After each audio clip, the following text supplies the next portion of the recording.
All right.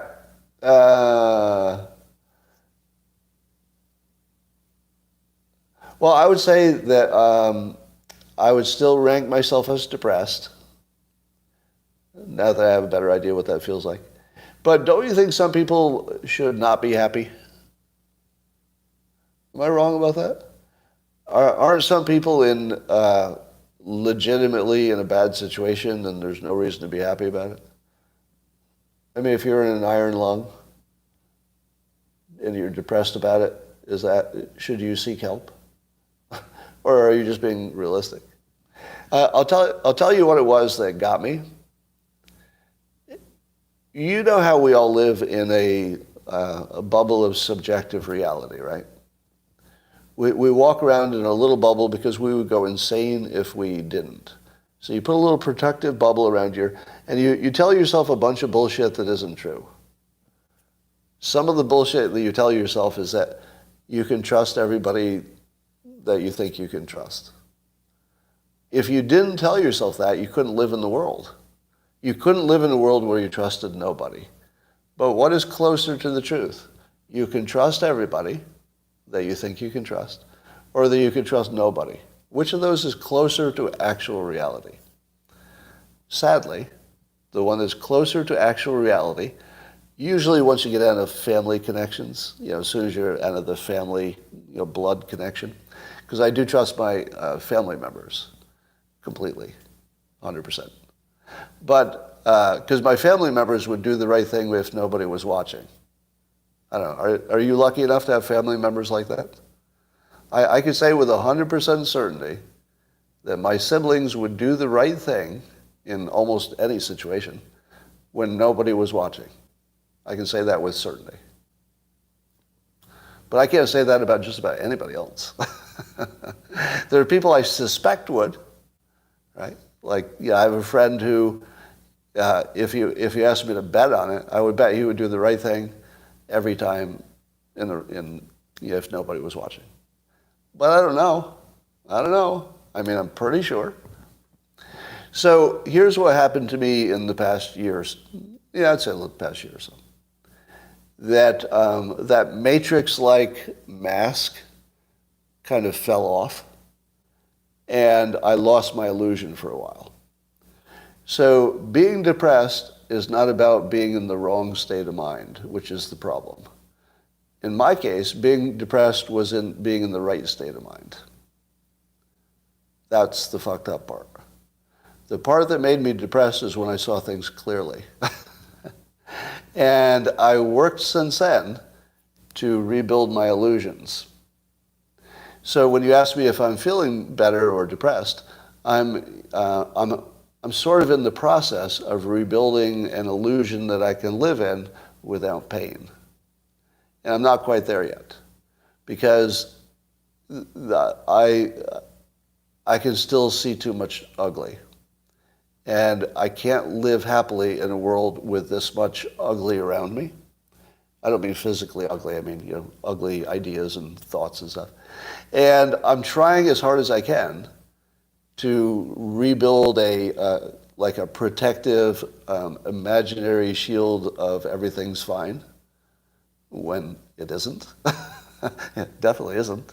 But you have to build up a little wall of imaginary protection. So I'm building up a little wall of imaginary protection as efficiently as I can. But it's hard work. All right. But and then physically, I haven't figured out how to fix my physical problem. So exercise, I don't know if I'll ever be able to exercise again. So let me just give you an idea. It's possible that I will never have another personal relationship for the rest of my life. It's possible that I'll never exercise again for the rest of my life, because that's my current physical situation. Now, it could be that I can work through those things and everything will be fine. I mean, I could be better by next week. But the length of time it's been, and the fact that I don't even have a clue of what's wrong, and I'm at that certain age where things will fall apart, suggest that I could be at the end of my life. And on top of that, feeling physically that I'm literally at the end of my life, the responsibility that one has at a certain level of life is that all of my daily decisions have to do with my lifespan now. Like if I thought I would get another dog, I think, shit, dog lives 15 years. I don't know. I don't like those odds because I wouldn't want to get a dog that outlived me. So it's really, until you get to a certain age, if you're younger and you're listening to this, there are some real psychological challenges you have to get past. Now, I think it's probably easier if you got a big family situation, because then your family is your whole situation. That's probably a whole different deal. But let me also tell you that I have a sort of at least a 1 year minimum optimism buffer. So my 1 year optimism buffer works like this. If it looks impossible, I still give myself a year. That's like a rule. That's like a system rule. Doesn't matter what the problem is. Doesn't matter how much it hurts. Doesn't matter how much I want it to stop. I'll give myself 1 year to just fix that thing.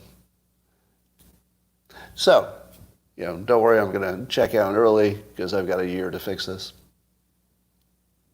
But I can tell you, if I felt like this in a year, I would look to kill myself. So let me say it directly.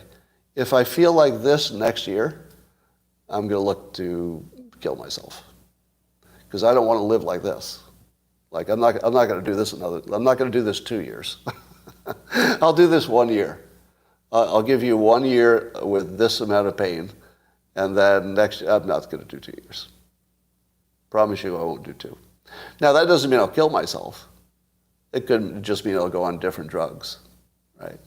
But, legal, illegal, whatever I have to do. Heroin, I would definitely do heroin.